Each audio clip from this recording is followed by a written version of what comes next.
Hi, my name's Yasmin and I'm the DM. Hi, my name is Samantha. I play Laura Greyvale and she is a sorceress from the province of Nephalia. Hi, I'm Ryan. I play Ogvar Shawfort, the goat-herding, mushroom-seeking ranger from Kessig. Hi, I'm Rick, and I play Otto, a spring sage from Hanweir sworn to the land, wandering the plain and setting wrongs to right with his ursine companion, Bojo.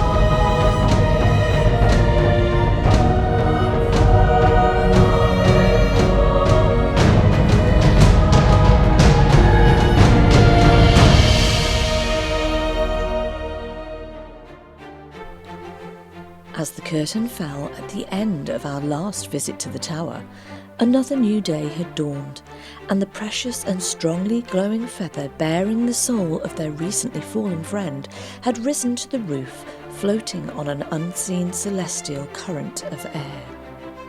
In a burst of bright golden light, it transformed into a super slow-mo cloud of sparkling dust, gradually dissipating before everyone's eyes, taken by the Archangel Avacyn as Otto sacrificed a portion of his sacred power in exchange. Avacyn giveth, and Avacyn taketh away, and as Otto felt a fraction of his close connection to the land fade, new powers permeated to fill his frail form. His sacrificial deed done, he raised his robes and a few eyebrows as he revealed his aged and emaciated frame of abstinence and his dwindling dignity into the deal. Soon, a hearty morning meal was welcomed, especially by the Druid, now driven by the desire to overindulge. Inevitably, gluttony ensued, and as his gut gathered momentum, it presented some pitiful effects, leaving him very much punishing the porcelain in Genric's ensuite. Episode 151. Righting the Wrongs.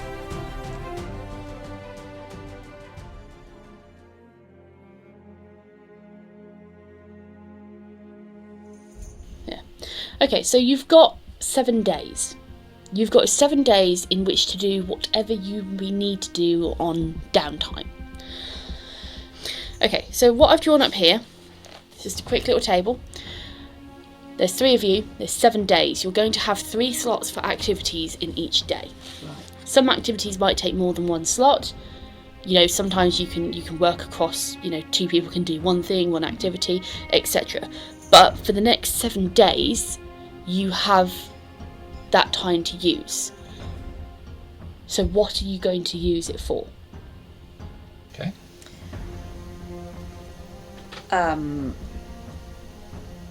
Well, we've got refitting the ship, starting to reorganise the ship, organise cabins and make repairs and whatnot to the ship, change. What? With what? We're going to need resources to do that. Unless Otto can do something. That's definitely something that Otto can help with. He's got wood shape level 2, he's got stone shape level 3. Both of those are allowed to literally mould the existing structure in steps and make little alterations. We need some base materials for it, but once those materials are in place, he can then make some quite big changes in a short time. It's not inconceivable. He could just use wood shape to essentially take down a tree as well. Essentially, just look, it's too thin, it falls over, and then we cart it back over. But it'll slow things down a little bit. Nearest woods are over by Saltstone, aren't they? Really, we're in a bleak area. You can find copses of trees, small groups of trees. Yeah. So we.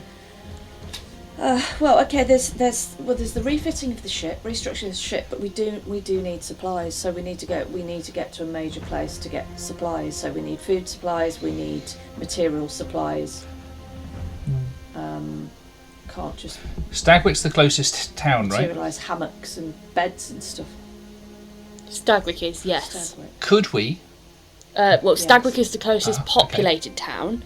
There will be resources in Saltstone should you wish to take. I mean, there's lots of buildings which are in disrepair. There's lots of lumber, obviously, which you could go over and harvest. So, you know, if you wish to make that trip back across, so it's going to take you a day to get over there, half a day. It's about a day, yeah. I mean, To get over there, you could go day. over there and pull back some resources if you wished. And you know, who knows, if you go into some of the abandoned shops, you might be able to find some stuff. You're going to take it back there and park it where it started. Yeah, you could learn more about the sailing process as you go there. But yeah, I mean, we could take the ship to Saltstone to refit. That would make sense because there's a lot of resources there that are reclaimable. Yeah, we could do that, and then less people are going to see it. It's not going into public view straight away. Give us a chance to refit it, rebadge it, do whatever we're going to do with it, repair We it. could send a message to Stagwick requesting provisions, and then we could drop some money off with it if we know roughly how much it's going to be. I seem to remember hearing tell of a fabulous bakery and that sort of thing there. There's also, if we're going to ask somebody to come down from Selhoff to come and help us deal with the stuff and clear the rest of the place out, they could bring supplies and provisions with them and then take you and stuff back with them. I will say, I have just remembered there are several hellhound corpses rolling around the deck. Because those didn't disappear, I've just remembered. We can disappear those. I might maybe ask Bojo very nicely to see if he can drag them around if I make him able to climb around a spider. Can join the golems. Yeah. Water's the best place for a hellhound, right? Okay, so you've got... Okay, so you've got 7 days. What are you planning to do if you're taking this day that you're on? You've already used up the morning, essentially, sorting stuff out. This is day 1. What are you doing for the rest of the afternoon? So You've got 2 slots. You've got kind of midday, afternoon. Laura's going to send messages. Okay. And then does everybody want to go back on? She can transport people to the ship if they need to go. Okay. Start the clean-up process on the ship itself initially. The initial clear out of anything they don't want. Okay, so your kind of mid-morning slot is going to be taken up. Are you taking people across the ship then, sending messages? Yes, I think that's a more practical thing to do. Are you happy with that? Yeah. Okay, so the rest of the slots for today, for Otto and Ogvar, are going to be used up with ship clearing. For the most part, Okay. I would say that Otto probably want to spend a couple of hours Yeah. with Bojo as well because he hasn't really done that today. Yeah, you can 100% do that. So Yeah, but otherwise, ship clearing makes a lot of sense. Yeah. yeah, okay. So that's how the rest of your day is going to be spent. Elora, you're going to dim door over to the ship. Yes, I can take... Who wants to go? So, I mean, Eric will probably stay behind to do a bit more research in the books. Right. But you'll have Esther, you'll have Ogvar, Otto, and yourself. Right. So I will take Esther, Otto, Ogvar, and myself. I'll just loose Rowan. He can go do his own thing. I'll take them back over to the ship. Yeah, everybody will go over to the ship, and then we're going to just spend the time clearing out, just move everything. I would suggest move everything we don't want in there up to the top deck. Without taking the time to explain things to Bojo, which might otherwise slow down, if I should explain to him that he's okay to stay here, eat as much as he wants to, that sort of thing. And then I can fly over as well. There's no need to dim door, so if you need to take someone else across, you can. I can turn to an eagle and fly over. I've done that before. Yes, so... That's fine. In which case I get to dim door with you. Woohoo! Yeah, okay, so you make this decision, this is what you're going to do for the rest of the day. Yeah. Otto, you head downstairs, you have a bit of a chat to Bojo. You have, kind of explain to him, you can stay if you want, if not, etc. And Elora, once everyone has settled their affairs in the tower, you cast Dim Door. Yeah. You see the vertical line appear in space and then open up, and you step through it and onto the deck of the ship. where you hear a voice. Hello, Captain! As Paul greets you. Ogvar just puts his Oh, hi, Paul. How's it going? Good, thank you, Miss Laura. You found your way into the galley, then? Most certainly. Lovely. I know you're short of supplies and stuff, and she's got a backpack Yes, on. the bits that are here are well past their expiry. She's got a backpack on, and she's gonna take it off and just have a shuffle in it. I've got a gift for you. She can hand him the frying pan. Ooh, how fancy. I haven't got much to put in it at the moment, but we will be getting supplies. We will fully fit your galley for you. He takes it from me with a nod. It falls straight through his hand to the floor. Cool. And as he turns around and walks away, his arm outstretched as if he's holding the pan, he floats downstairs with the pan clang, badang, clang, clang, clang behind him. Wish I had the silence. But maybe in the future we don't buy him anything new. it is a cast iron one. Yes, but everything's going to get dinged up. We may as well just buy him, like, used stuff. You know something, Ogvar? As long as the food that comes out of it is okay, I actually don't care. The trouble is that anything comes out of Okay. it. Okay, so you're now on the deck of the ship. It's a calm day. It's grey. It's not particularly warm, but not particularly cold, and the ship bobs on the waves quite gently. Back on the deck, Laura, I'm assuming you're going to start messaging while Otto and Ogvar begin clearing up. So I'm assuming you're going to clear. Are you clearing bottom to top, top to bottom? Top to bottom. Yeah. Searching every little nick and cranny while we're at it, just in case there's anything we've missed, because we want to get more familiar with this place. Yeah. So you start clearing up, and you come across things like crates which are old and decrepit, and basically they're no good for holding anything, but you can smash them down. You can definitely use the wood out of that for something, Otto. So yeah, you start making a pile of, I guess, stuff which might be useful and stuff which needs to be dumped.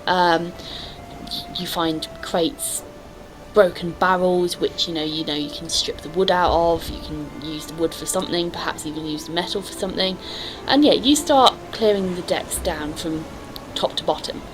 Things like the captain's cabin, they've obviously been gutted at some point. They haven't been used, but you go in and you can see that there's stuff in there which you could fix up, stuff that you could use as a very large table in the back of the captain's cabin as well, like a big table where you'd expect, had this been a normal ship, someone would have rolled a map over, and then this is a war table essentially.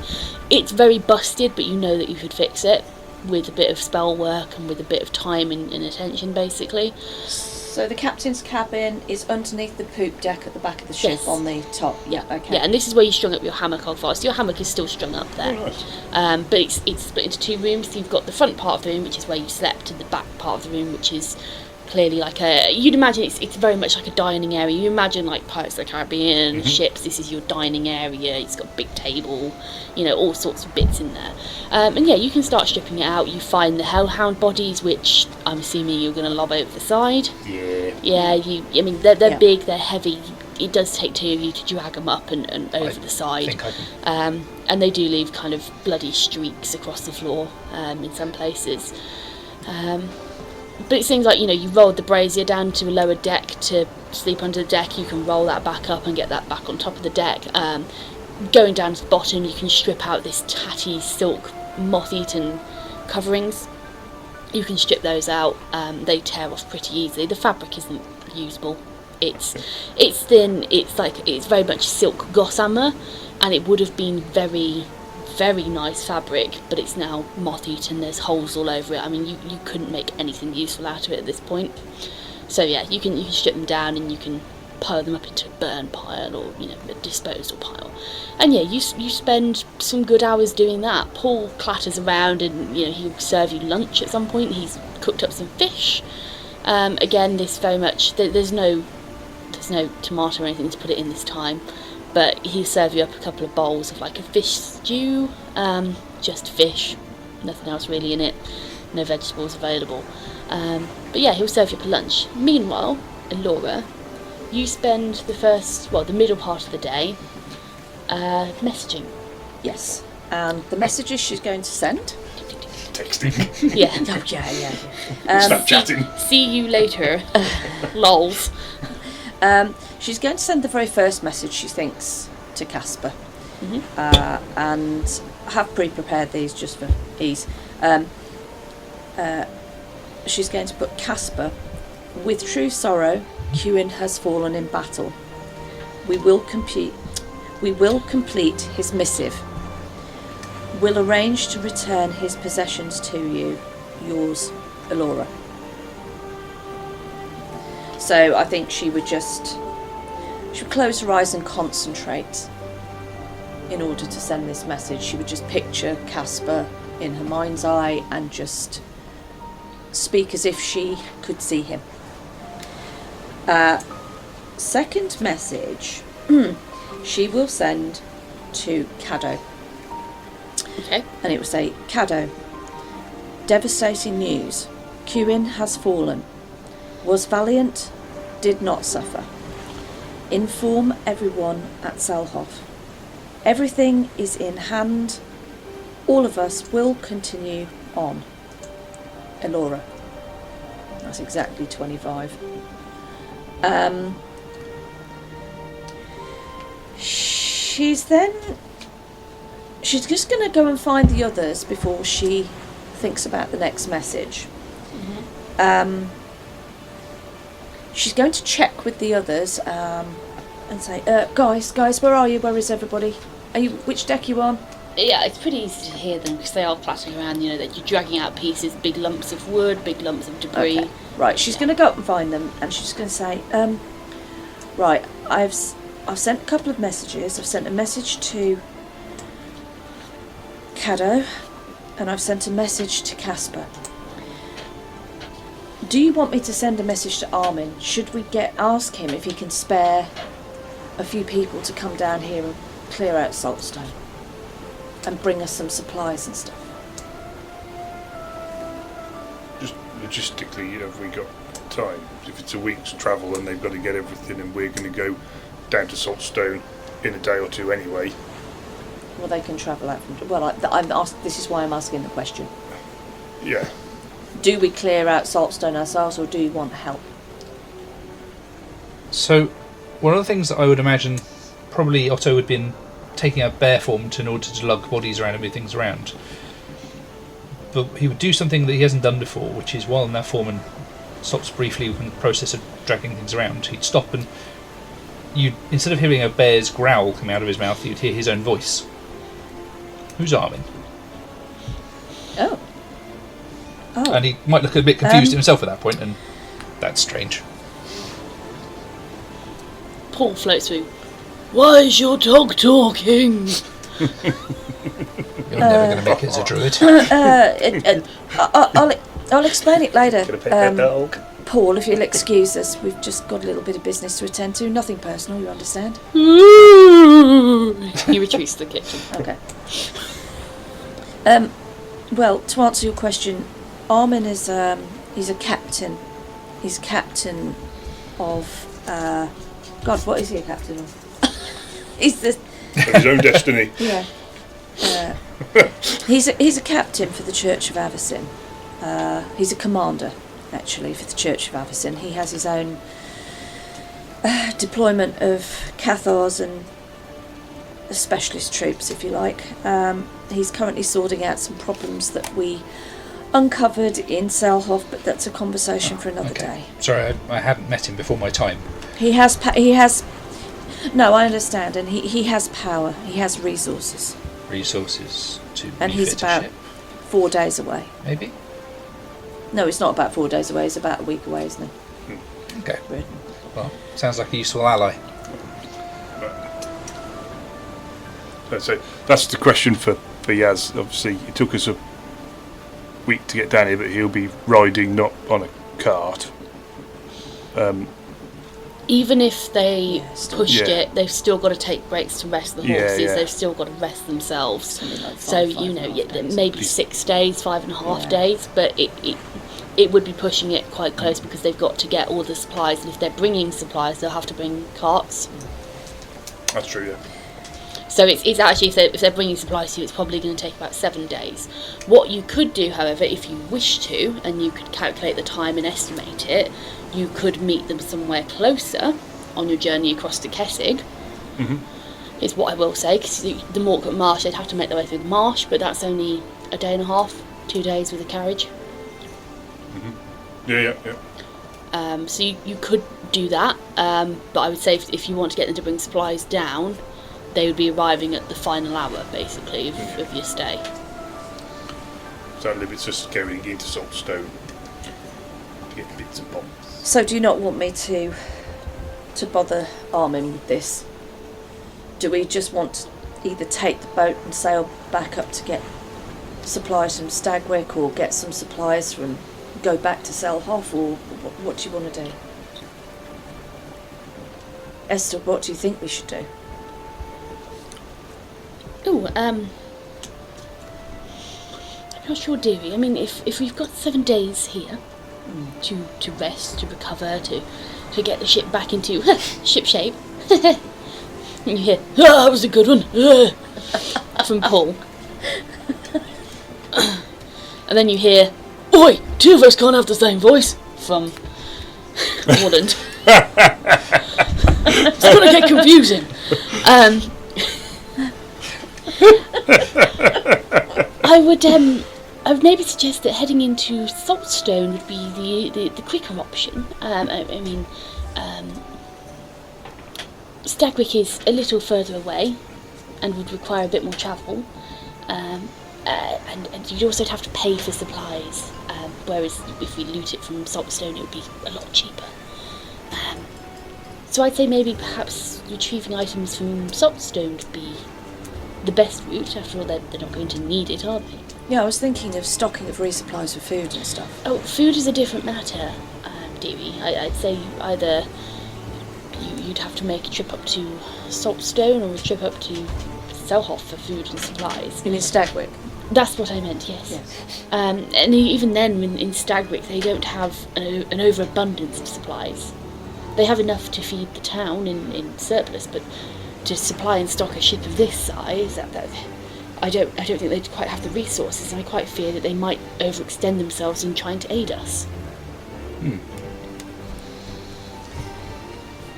If you could contact the church and they could meet us at a halfway point, I mean, if we've got to travel through to Kessig, was it Ogvar? Oh, I do believe so, yes. Well, depending on what Genric comes up with, but yes, I think that's the general consensus, yes. Well, if we've got to travel through to Kessig, we'll have to go across the low part, the southern part of Nephalia. That doesn't pass too far from the Morkut Marsh. And although it's quite an unpleasant place, it's a damn near closer to Selhoff than we are currently. We could make a rendezvous. Right. I'll tell you what, I won't contact him just yet. We'll contact them when we know that we're leaving. Okay. And see if we can meet to get some supplies or something like that. What do you think? That sounds like a plan, dearie. Which means we've got to clear out Saltstone. Well, I mean, they'll eventually bloat and rot and fall apart, so... Yeah, right. Alora's going to disappear back downstairs, and she's going to send her next message, which is a personal message that she wants to send. Yep. So, what we're going to do before we carry on is we're just going to wind back a little bit and just kind of make sure that we've got a good idea of what we're going to be doing over the next, now, 6 days. So, I'm guessing each of you've got your own ideas, the own things you want to do. So, let's make a list of those, starting with you, Ryan. What would you like? Come back to me in a minute. Oh, yeah, I'm still sure working. thing. I'm just writing them down so we're up straight. Okie dokie, cool. So, Sam. Right. I would like to get the ship renamed. Okay, ship renamed. Renamed, rebadged, that sort of thing. Okay. And then it would just be a case of go to Saltstone and gather materials. Okay, so... Yeah, okay, let's see. Yep. These things I think should happen. Whether I go and do them is another matter. But Okay, cool. What's next? Otto's pretty simple. Essentially, he's focusing on 3 things. Yeah, gathering materials, reshaping the ship, and gathering and hunting essentially for any other things we might need. Okay, and that's all your goals. You don't have anything else you want to do, personally, as Otto. Those are kind of the main things. He would want to spend time with Bojo, of course, and he might spend a little time just wandering through, just seeing if there's anything interesting in the woods that he might be able to add to his seed pouch and that sort of thing. Okay, so that'll come under foraging and hunting. I would also agree with Yeah. Ryan's comment that he made about the cavern. Okay, we haven't got that yet. No, I know we haven't, but I'll... Okay, so you what do you want to do? You've got you want to rename the ship. You want to get materials to rebuild the ship. Yeah, I personally, I would like to go to Stagwick, but we've got to go back towards that direction afterwards, so that will have to wait. Okay, and Ryan, are you good? Okay, so you're just having them to make a list in no particular order? Yeah, no particular order. Let's just Okay. make a list, and then let's just see what you guys are kind of saying the same, and Yeah, what. okay. Yeah. I think general consensus, work on the ship to Yeah. whatever ends that is. Ogvar would probably use his downtime in some respect to read up on his mushroom book Yeah. whenever he can. This one will tie in, or depends if Otto wants to tie in or not. Now Jemrick seems to have a little bit more free time to ask him about the green gems, because some funky stuff happened with them. Yeah. Tie in with, if possible, either ask Jemrick or explore the underwater tower where the dragon eel was, because there's something going on there, I think. Question for the DM, because obviously we're talking about going back more overland rather than on sea. Be able to work with Eric to figure out how to get the ship up and flying, and how to generally do all that malarkey. Oh, I've got another one. go for Sorry, you carry on. No, that's the end of mine. There may be more, so go for yours. We need to sort out the loot hall. Okay, cool. So what I've got down here, you want to rename the ship. You want to go foraging and hunting. Yep.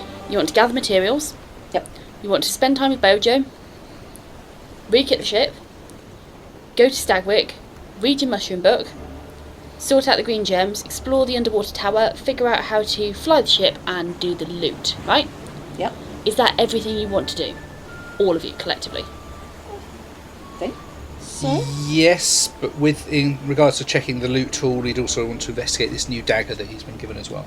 Okay, cool. Yeah, we can do that at the same time. That's cool. Right, so if you're happy with that's the list of things you want to get done in the next, let's say, 6 days, because you've spent your day 1 sending messages, you're spending your day 1 clearing out the ship and gutting the ship to start off with, which is a really good starting point. So, in terms of gathering your materials for the ship, where do you want to go with that? Are you intent on going to Soulstone? I think that makes sense, doesn't it? I think you've convinced us that it's the easiest place to go, yeah. Okay, so step 1, you're going to go to Saltstone, and you're going to do that quite early on, are you? Is that quite an early on thing in the I'd say so. period? Yeah. Okay, so day 2 So morning. we need the materials to do stuff with. Okay, so day 2 morning, you want to head over to Saltstone. Are you taking the ship? Because you will have to either fly over land or sail, or are you going to take horses to gather materials? Probably better off to bring the Horses aren't donkey to gonna the be carrying straw. enough to be meaningful. What was that, sorry, Rick? Well put. Yeah. No, it's basically saying the same thing as Ryan. It makes sense to take the ship, otherwise the horses aren't going to take enough to be relevant. We'll have to make several trips. Okay. So we've got to learn to fly. Okay, So unless we did the flying first and then the... yeah, so what I'm going to say Yeah. is, in that case, first slot on day 2 is going to be used learning how to fly the ship. Yeah? Yeah. Yep. Happy with that? Do I get a pair of aviators? You certainly can. And you can have a leather jacket if you want as well. And every time you put the glasses on and put them down, you get highway to the danger zone plane. But only you can hear it. Okay, so you're going to spend the first part of the morning on day 2 learning how to fly. Yeah. You're going to spend the next part of day 2 into the evening, basically, actually travelling over to Saltstone. Actually, no, it's not going to take that long because you're flying. So the middle part of the day is going to be spent travelling to Saltstone. Okay. Your evening or the afternoon slot in the day, is that where you're going to be getting your resources? Yeah. Yeah? As long as everyone's alright with that, yeah. Yeah. And that's just going to be generally like... Is that just like materials, or is that sort of just like pillaging? So, materials and... I'm going to say materials and pillaging. Okay. Okay, so... After that, you're probably going to have to spend... Unless you fly back in the evening, are you going to spend an evening there? Are you going to fly back? What are you doing? Evening on ship. Yeah. Yeah, set it down Because in the there are water. undead there. I don't like flying in the dark. Okay. I've got to that age and I don't like flying in the dark. Hey, flying in the dark's not a problem. The problem is landing or falling in the dark. Okay, so what I'm going to say is you can spend your evening, your afternoon rekitting the ship, Otto. So you won't actually have to take any, unless you want to give some designated time to fixing some bits up on the ship. You can spend like spare time, downtime, time in between doing that. So you can go around and pot around and fix a bit here, fix a bit there, fix a bit everywhere. So you can spend some time in the evening fixing up the ship if you wish to. So day 3, sure. flying back in the morning. Okay. Yep. Nice. And then in the 2 slots on day 3, you've still got ship renaming, spending time with Bojo, reading the mushroom book, green gems, explore underwater tower. I'm going to say the mushroom book you can do in the evening on your spare time. So Yeah, I could do the mushroom when Otto's with Bojo, so tie those two in together. Yeah, okay. So things like spending time with Bojo, reading a mushroom book, that's all going to be spare time. Yeah. Bits and bobs, and you know we can run through a bit of that quickly when you want to. Okay, cool. So afternoon on day 3, those 2 slots, what are you doing? Can I suggest we take this time to speak to Genric now that he's had a chance to rest? About. Find out what he's found out and ask him if he knows anything about those green gemstones. Yeah. Okay. And the underwater tower. We need to have a chat with Genric, basically. Yeah, I also have something that I would like to ask Genric as well. Okay, so we're going to use that time as a bit of a rest time / conversation with Genric. Yeah, sounds good. For all of you. Yeah. Okay, into day 4. You'd have had that chat with Genric. Do you want to go and look at the underwater tower at that point? So it depends what he told us. You say you're going to die if you go in there? No, you won't say that. Okay. It will depend on you, but I would suggest using that time Yeah. to do that. Yeah. Okay. Afternoon on day 4. We've still got the loot to sort out and foraging and ship renaming. Yeah. So the thing about obviously doing that time, I think doing the loot would be good if we have finished with the tower, assuming that there's anything there to investigate. Yeah. Because obviously we might find other stuff there as well. Mm-hmm. Yeah. Okay, That's so fair enough. So it makes sense to do it all then. do you want to use those 2 afternoon slots to go through the loot and potentially ask Genric if he's got anything you can have? Because he will have stuff he can give you. You mean on day 3 still? On day 4. Day 4, yeah. Sorry, hit me with that again. So afternoon day 4, you've gone down to the tower in the morning, investigate that, do everything with that. Afternoon day 4, looking through the loot hall, divvying it up. Yeah. And then potentially like asking Genric if he's got anything, or if you can trade anything, or if there's anything that he's got, because I did ask you if you had anything that you wanted which you could potentially trade with Genric for. So do you want happy using that afternoon slot for that?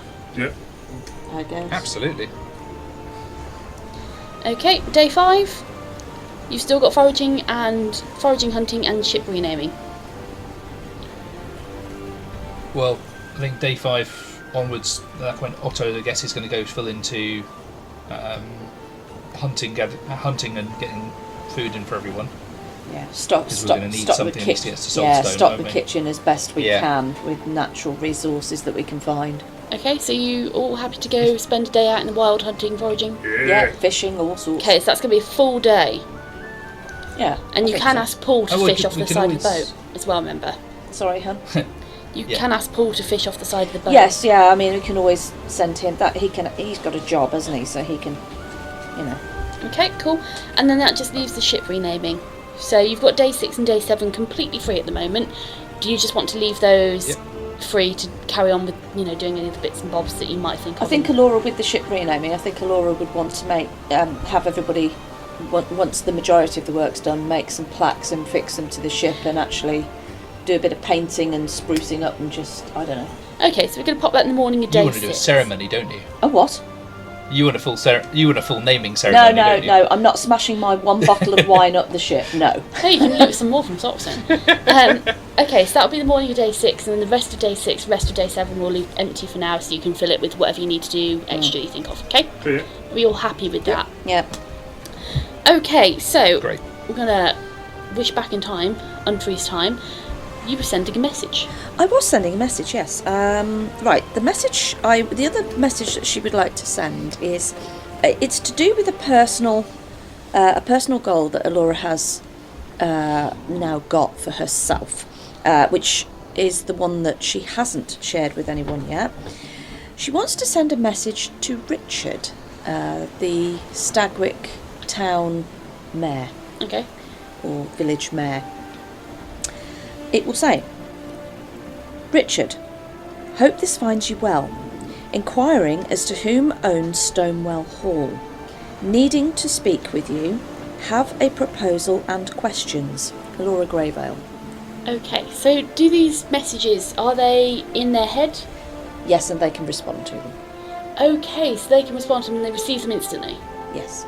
Okay, so can you... Well, I assume, unless there's some other reason why they wouldn't. Okay, can you pass me those messages, please?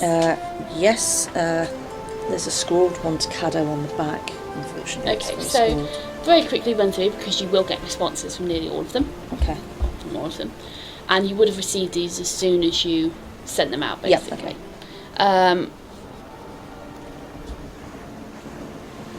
So, Casper, you don't receive a response.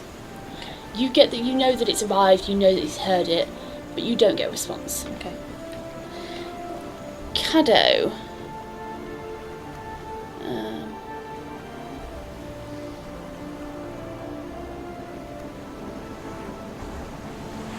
Caddo, you have a response. He expresses his sorrow of Cuin's passing and wishes you strength. Reminds you that they are all there if you need them. Okay? Yep. Richard, you get the response. Miss Laura. Strange way of communicating. My family owns Stonewall Hall. I'm always here if you wish to speak. Just heading back to Stagwick from Selhoff. And that's what you get. Right. Laura's going to sit for a moment and contemplate that response. Yeah, she's going to be processing that response. It was not an answer that she was expecting. She's going to file that one into her memory banks and just muse over that one in her own time. She will go up the decks of the ship, because I think she'd have been sat somewhere on the lower decks, go up the decks of the ship and say to the others, okay, so Casper's responded. Casper has not responded. There's been no answer from Casper. He has got the message, but I guess there's nothing that one can say, is there really? So I wasn't really expecting to hear back from him. Caddo, on the other hand, has responded. It's obviously sad to hear the news and will inform everybody. And he said that should we need them, we know where they are. Okay. And that's it, really. I feel like I've done the things that I need to do for now. Okay, so you spend the rest of the afternoon heading into early evening finishing up clearing the ship down, disposing of hellhound corpses over the side. You start getting rid of anything that you can trash, like the silk. And yeah, by the time you reach early evening, you have removed all of the rubbish from the ship that you possibly can, including, you've got a butter knife and chiselled the puppy vomit off the deck. And yeah, the ship, although a bit tatty, is now cleared down and basically ready for you to start fixing things up, start putting things on board, tidying up properly. Are you returning to the tower for the evening, or are you staying on the ship? I think Alora would probably want to go back to the tower. Okay. Rick? Yeah, Otto's thinking the same thing. He's feeling uncharacteristically cold, especially over the sea. He's not particularly enjoying the feeling, and he's going to want to snuggle up somewhere warmer inside the tower. Okay, nice. Have we laid plans with Eric for tomorrow morning? No. Okay, so we Yes. need to get back to that anyway. Ogvar's not really still that happy about being on a boat, although he's a captain of one, but he's alright when it's moving. Yeah. It's better because it's a big boat, but like the swaying and rocking in the night, it's still not really feeling natural to him. Okay, right. So There is one thing that Alora would do before she gathers everyone to go back to the tower. Yeah. She'll go to the galley. Paul? Okay. Yes? Right. You see that tower up there on the hill? On the cliff at the top? He immediately sticks his head through the side wall of the ship. Yes, I can see it. Captain Ogvar and ourselves, we will be going back to the tower because we have a friend, we have business there. We will be leaving you on the ship on your own. Please protect the ship. If something should happen, you are to come to the tower, the 7th floor. Okay. Okay. Thank you, Paul. We'll be back probably and see you in the morning. Hi, Mum. Okay. Have a good one. Yeah, okay. And you leave. So you cast dim door, you see the split open in space, and you step through and you are back inside the tower. It's line of sight, isn't it? Yes. I'm going to say that you can get back inside the top floor of the tower. 840 feet. That should be... It's based on line of sight, so you can't... Is it somewhere you can picture, or is it... It's somewhere I think that I know, dim door, somewhere that I've seen. I Okay, think, or well... is it 840? But I know it's Without- 840 yeah, that's feet. fine. Actually, it's more now because I've just gone up another. That's fine. Without checking, we're just going to say you can get back into the top of the tower. We reappear in the toilet. Oh, you had to, didn't you? Oh dear. Okay. So yeah, you reappear on the top floor of the tower. Esther, Ogvar, Otto and Alora. And yeah, you can see Eric running around. He's sorting out an evening meal. Genric's nowhere to be found, but his snores have stopped emanating from the bedroom. The puppy yips and runs excitedly around Eric's feet, and he trips over it a couple of times, as kind of small puppies you do, because they're everywhere. So you have a nice evening. So you're going to do some downtime activities. Ogvar, you're going to speak to Eric? Yeah, just want to see if we can make him available in the morning to have a little look at the ship and how to... Oh, on the yes, right day. most certainly. I think I figured it out. I did some study today, and yes, I do believe that I figured out how to do it. It's actually fairly simple. Oh, that's promising. We like simple. We'll have a go in the morning then. Oh, yes, indeed. So you make some plans. You're going to agree to do that in the morning. That is all good. Otto, you're going to spend some time with Bojo, I take it? Yeah, for sure. Okay, so you head downstairs to see how Bojo's doing, because you feel that your bond with him has changed. Mm-hmm. What are you going to say to Bojo? Well, I will take the time to actually speak with him. I can turn to a bear and then speak to him directly. And I guess I'll just be asking if he's okay, if he's noticed anything different. It feels a little distance perhaps between us rather than like anything otherwise out of place, almost like we're maybe not as close, maybe simply because we've not spent as much time together as perhaps we would have done before joining the group. You know, we've spent a few days apart on occasions, and maybe it just feels a little bit odd. Yeah, certainly. And yeah, Bojo talks back to you in Bear. Obviously, you communicate with him in his tongue, essentially. And yeah, he seems to be... He's gained some level of awareness, you would say. Before, you could have conversations with him. And yes, they were conversations, but it wasn't like talking to Ogvar or Laura, where you've got someone kind of independently thinking with that higher level of reasoning. It was like talking to a bear. You know, he was quite simple in terms of thought, quite slow and measured, and didn't really understand human concepts per se. But as you speak to him now, you can sense the change in Bojo himself. He appears to be more aware. He appears to be using bigger words that, you've spoken to him previously and kind of had to break down for him because he hasn't quite understood it. He is using higher levels of reasoning than you have ever seen him use. Bojo, are you feeling okay, my friend? Yes, feeling fine. He responds to you. It's like having a conversation, whereas before speaking with him, you've got to give across thoughts and impressions and simplify it down. It's like having a conversation with Ogvar or Laura. He responds, and yes, I'm feeling fine. How are you feeling? It feels a bit strange. Have you noticed anything different last couple of days, maybe? He opens his mouth, and in the common tongue, I can do this. That's a bit different. And I think I'll switch to the common tongue also in bear form, so it'll look a bit odd if anyone comes down at this point in time. When did that start happening? This morning.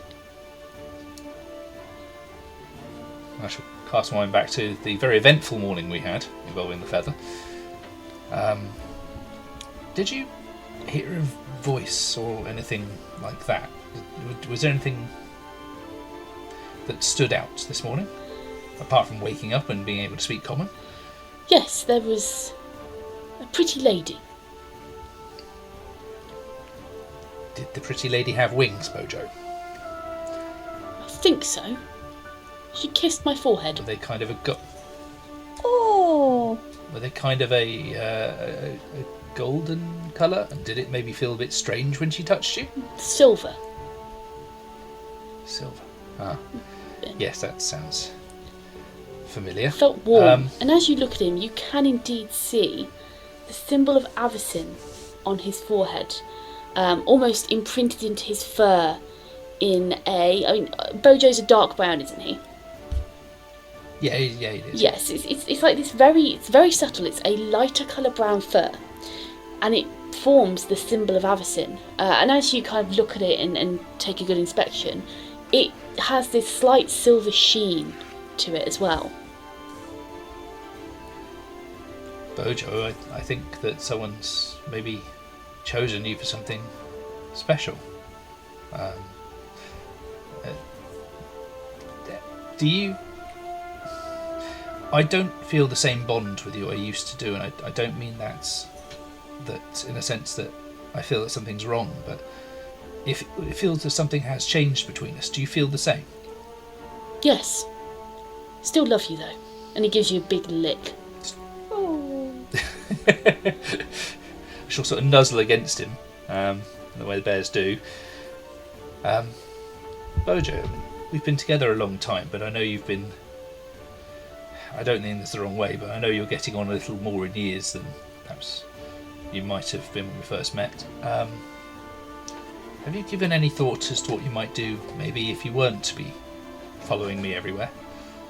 Not really. Never thought about it.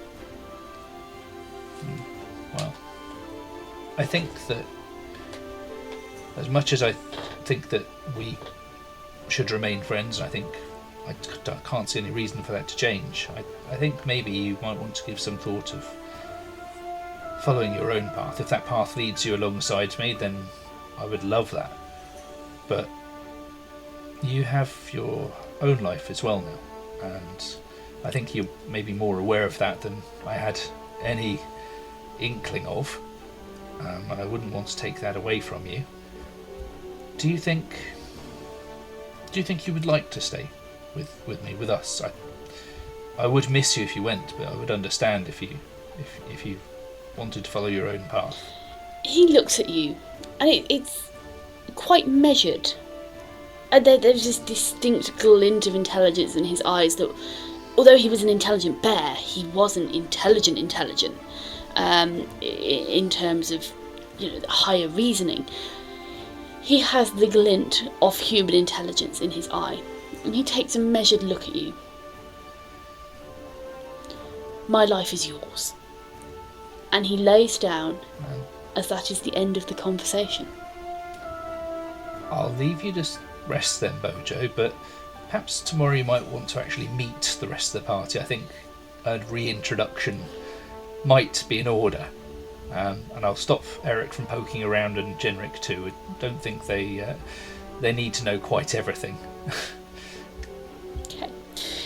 And are you spending the evening with Bojo, or are you heading back upstairs?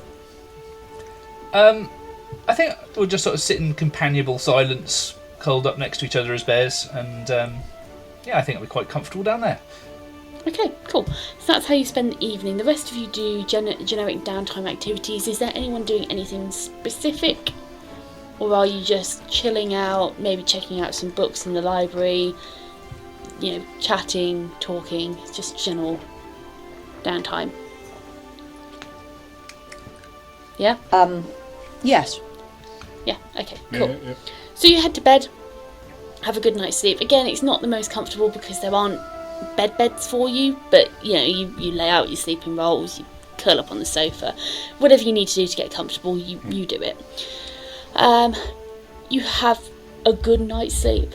It's a very restful sleep, pretty dreamless for all of you, and you wake up in the morning feeling refreshed. You go through the normal routine, you sort breakfast out, you have a good breakfast together. Ogvar, you perhaps have a lighter breakfast in anticipation that it might potentially come back up. Nevertheless, as you finish off your breakfast, Eric turns to you. Right, I've got all of my notes and books here, and he proceeds to kind of open a book, and out of it spills a ream of paper, and it's just like one connected ream, and it spills out all over the place and rolls across the floor. Ogvar sort of just follows it with his eyes and like, I thought you said it was going to be simple. Oh, it is very simple. It's very simple. I've done all of the calculations, and yes, it's very simple. Should we get to it then? So I suppose so, yes. How are we getting across the ship? Is Miss Alora taking us, perhaps?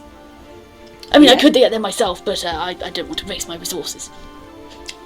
With one eyebrow raised, her bushy eyebrow raised. Yeah, yes, I'll take you across to the ship when you need to. Excellent. Should we head across now? Okay, miss, it's no time like the present. Okay. So, Alora, you cast Dim Door. You see space open up again, and it opens, and you may be thinking the hinges on this piece of space are getting a bit squeaky at the moment. You've opened it up so many times. But you open up the door. Are you going through, Alora, or are you just letting Ogvar and Eric get through? No, I have to go because I have to be in contact with her. Okay, right, sorry. So yeah, the three of you head across to the ship. You appear on the deck, greeted quite ferociously by Paul, who has armed himself with a butcher's knife and a two-pronged fork. Oh, get off the ship, you scabbies! Oh, hello. Hi. Hello. Hi. Good morning, Paul. Good to see you're taking your duties seriously. Hi, Captain! And he salutes with the butcher's knife, which promptly passes through his forehead. Ogvar just winces like, okay, yes, very good. Maybe turn the knife round the other way so the pointy bit's facing away. As you look, he spins the knife round inside his head. Yeah, just sort of just... gives Eric the side eye, like, oh dear. And Laura will turn around to Ogvar and say, well, it's nice to see him, isn't it? Oh dear. Okay, so Paul Forking out. Paul retreats back to the galley. He reappears. The knife and the two-pronged fork are nowhere to be seen, but he does have a small fishing line in his hand.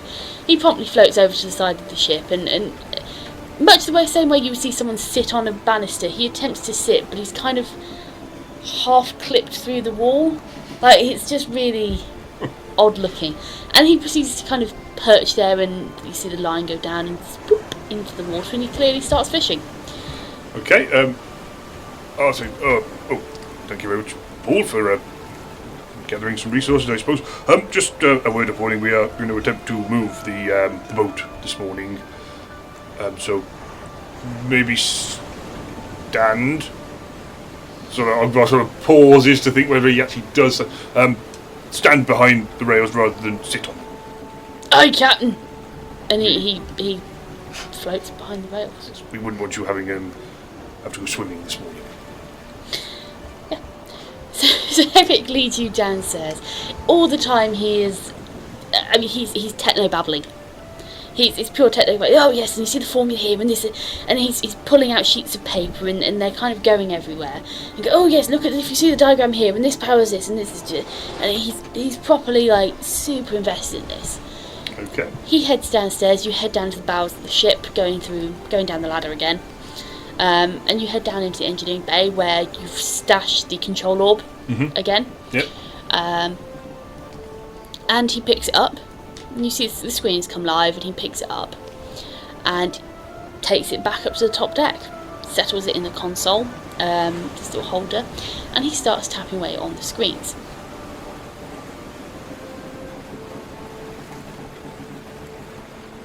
It's the same kind of, you see the screens come up, and they're showing the same things they were when you normally sail the ship. If you see here on the control orb, there's a on the bracket for it, there's a slight indentation there, and he guides your hand to it, takes your hand and guides it to it. Press it. Oh, just good. No, presses it. Are you guys about to move the ship? I think you really need to ask Eric that one, because I'm not quite sure what Eric, I'm doing. are you about to move the ship? Yes. Can you just give me one moment, okay? I'll be back in a moment. I'm going to run all the way up the stairs and whatnot, up the ladders to the top deck. And she's going to stand, and she's going to have to do this in several castings, but she's going to cast Mend on the rip in the sail, because she does not know whether that's going to have an effect. Okay, A right. rip sail. Yeah, so you're already on the top deck. Oh, sorry, I thought they were down below. No, sorry. no, they brought it all the way up. In that case, she's going to so turn. you cast Mend on the sail, and you see it knit back together. It's a decent job. It's serviceable. She'll turn to them and say, okay, continue. So you press the button, and you have this strange sensation. You hear the ship's mechanisms juddering to life.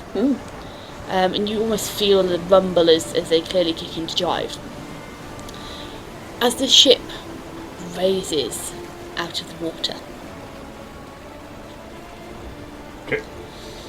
And it is now hovering 10 foot above the surface of the water. You hear the sound of water dripping down. It cascades down and slows down into a drip, landing back in the sea. Okay. Yes, sir. See, we're now airborne. Very simple. Very simple system. Complicated workings, but simple system. Use the ship's wheel to spin it normally, and he stands there and he spins the wheel, and the ship turns left and right. Okay, yeah. Clearly not directed by the rudder. This is actually the ship turning at this point. And if you do this, and he takes the control orb where it's sat in its bracket in its holder, and he rolls the orb upwards, so away from him. As he rolls the orb upwards, the ship increases in height. Oh, it rises. Oh. As he pulls his hand back and rolls the orb backwards, the ship lowers down. Okay. So you push it away to go up, and you pull it back to go down. Give it a go, give it a go. It's like a stick shift. Okay, so before Ogden does that, he just goes and has a look over the edge and like Okay, yes, we are definitely up. So he goes over and he goes up before he goes down, I think. You go up and then back down. Yeah, so you spin it, and you go up, you go down, the ship's wheel turns. Right, and to actually make it go forwards, you go left and right. Oh. So left increases speed, right decreases speed. And if you spin it here right, it can't go any slower because it's at the slowest, so we're not moving. And indeed, you try and push it right, and it can't spin any further right. Okay, yeah. It does have a maximum speed, but I don't want to try it in the bay. What, out of curiosity, what is the fastest? It won't go any faster than it went the other day, will it? Well, it wasn't designed to go that fast in the first place, so no, definitely not. Oh, that's pleasing. By my calculation, the fastest it can go is, at a push, about 9 knots. Which is significantly less than what we sent it at the other day. Okay, so we give it a go then, I suppose. Is the bay big enough to do a circle? Yeah, you can do a circle. It's not so much of a bay as in this kind of, the beach is in a bay, but it's fairly shallow. So yeah, you can send it in a circle. I mean, you lift it up and you push it left. You start it going forwards, and you can spin it, and you are doing a circle in the air. Oh, nice. And it's quite interesting because obviously you don't have to control the speed constantly. You set the speed and it goes. So you set the speed, and then as it's going around in a circle, you start pushing it upwards, and you start doing an upward spiral.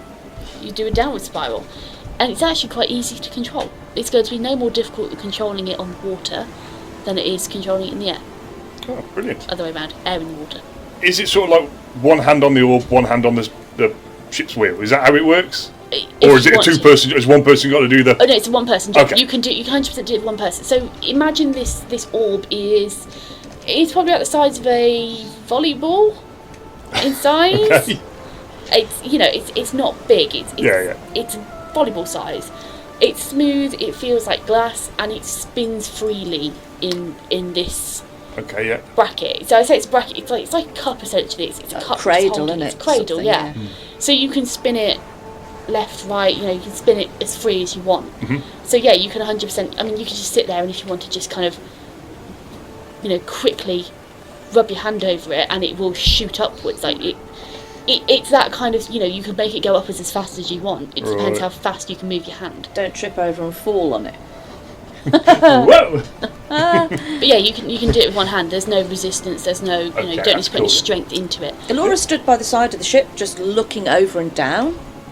Yeah, he's doing spirals. You're going upwards, you're going downwards, and yeah, you spend some time in the morning, and you've got a pretty good grasp of this. In a way, it's actually easier than having to sail at sea because you don't have to account for the winds.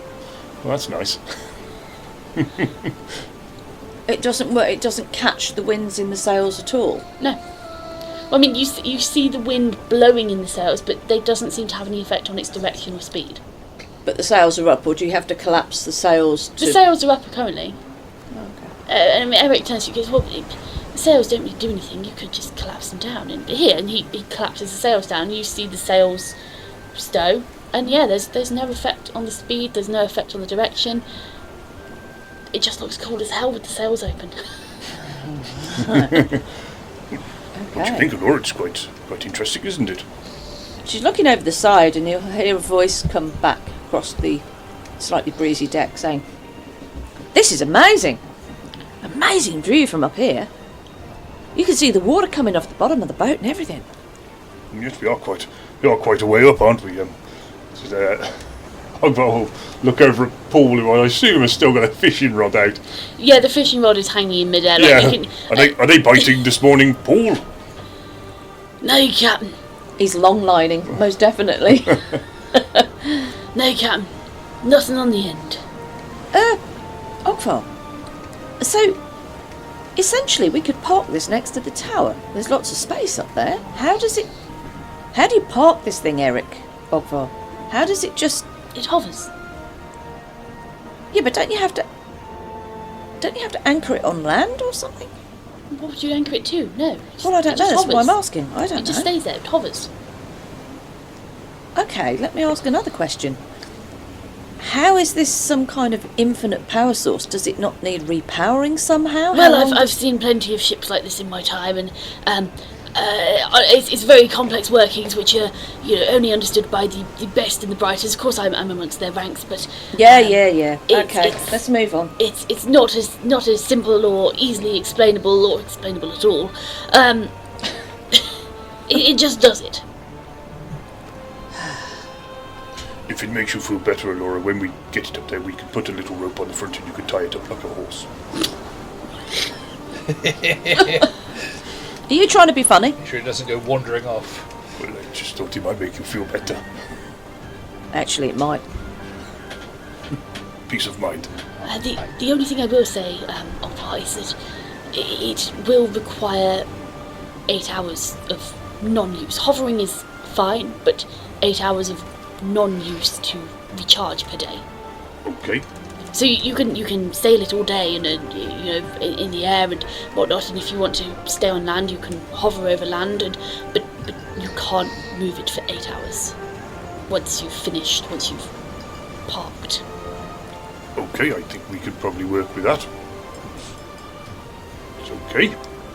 It goes onto sort of power saving mode. To plug itself You're on in. standby. Does it do all its updates at that point as well? Find a docking point and plug it in. The long lead. Does it provide a respawn point if we need it? Right. So, well, shall we... Do you want to go up to the tower and see if we can get it nearby? Well, it'd save all the dim drawing backwards and forwards. Well, that's but you're very going to true. need you'll need our long ladder though to get up and down. Yes. Okay. So you take it up to the tower, and yeah, it's quite a steep rise, but you know that if you start going forwards and rising at the same time, you're probably gonna catch the cliff. So you very cleverly raise it upwards, Okay. and you raise it up a good, you get to the top of the cliff, you're at the top of the cliff, and then you push it forwards. You push the control orb to the left, you put a little bit of speed on it, and the ship slowly sails over land. Very nice. So we'll just do that and just teeter it forwards towards the tower. And I was going to say to her, can you go to the front and watch, see how close I get, because I don't want to crash into the tower. Yeah, sure. Yeah, so Alora, you go to the front, and yeah, you watch as Ogvar brings it smoothly in. There's probably about 20 foot from the side of the ship to the tower, so you're coming into the towers on your right hand side, you're coming in there. There's a good 20 foot, you've got plenty of clearance, you're not going to clip anything, and yeah, you bring it over land and you bring it to a stop by the tower. And Orva's going to turn to Ogvar and say, well, you could put a ladder from the deck to one of the windows. That would be a different... Is there like any balconies on Jerrick's tower we could like just hop onto? He did have balconies on his tower, didn't he? He does. Don't know whether they're at the top though. Are you saying this out loud? I'm asking you if I can see a balcony. Yeah, you can see balconies. They're not near the ship though at the moment. Okay, so I say to her, could we possibly park outside one of those balconies and just shimmy over? As you say that, a window very helpfully appears with a large balcony. Oh, fantastic. And that's where we're going to leave it. Brilliant. Requirements for resources and a refit were very much in mind, and deep discussions ensued. The sorting out of stuff shipside was a priority, along with the need for Elora to carry out the delicate duty of informing Caspar and Caddo of the crushing news regarding Cuin's cruel demise. Later, as Otto was busily working in wild shape, it was with shock that he found himself to be communicating in the common tongue, seemingly a strange new ability since making his sacrifice to Avacyn. Join us again next week, folks, for episode 152. Hey, you made it this far, so lend us your ears for a moment longer if you will. Firstly, we are most humbled that you are enjoying our yarn, and the crew thank you from the bottom of their hearts for your patronage. Producing this podcast is incredibly hard work, and as such, if you would like to support us, there are a few ways in which you could really make a difference. Sharing links to friends and family helps to spread the word so others like you can find us, and in turn they too can enjoy the show. Equally helpful is leaving a 5-star review on Spotify and any other streaming services, which will help us immensely. Or, if you feel you could go that extra mile and contribute a few coppers to keep our creative juices flowing, you can hop on over to our Buy Me a Coffee page or drop us an email. We would all be immensely grateful for your support in any form. Lastly, we invite you to visit our website, where you will find information on our campaign from backstories to settings. Join our Facebook group or follow us on Twitter. All the links are in our episode bios. Don't forget to smash the subscribe and download buttons so you never miss the next episode. See you all again next week, folks.